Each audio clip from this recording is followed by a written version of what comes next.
والسلام يا دمان bulshada gobolka Sool gaar ahaan musharaxa golaha wakiilada Mr. Asoowe oo ilaa iyo shalay waday hawlgal safaynta biyaha wasakhda oo dawladda hoose qaban weyday inuu ka dhigo dhabooyinkii Jaylaami suga hadda halka aynu shalay wuxuu bilaabay wadada dheer ee masaajidka isku xidha farxas kulli oo wax qabad weyn ka muujiyay hadda halkan aan fadhino oo meherada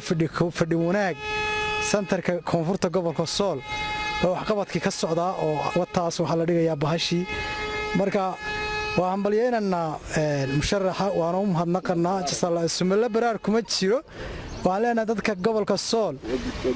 waar gudoomiye weeye ninkan hadduu meesha fadhiisto wax badan baad ka faa'iideysaan ugu roonaada codka dad dhalanteedaho fadhiga kullu loonay waxba hasiinine aad baan idin salaamahaya bismillaah waxaan halkan uga bahadlaqanaa xildhibaan Asoowe oo ka sharaxan xisbiga kulmiye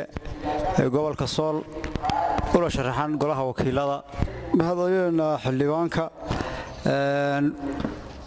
xaafadan biyihii meelahan yaalay ee dacda ahaa ee roobkii ka tagay wuxuu ilaa shalay ka qabtay xildhibaanku musharaxu wadooyinkii oo dhan wuxuu dhigay carakaawe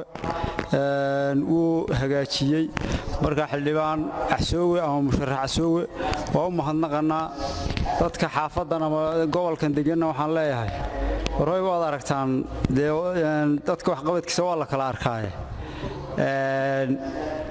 ninka waxa weeyaan hal la doorto maanta isagoo wali codsiin sida wadooyinkii inooga hagaajiyay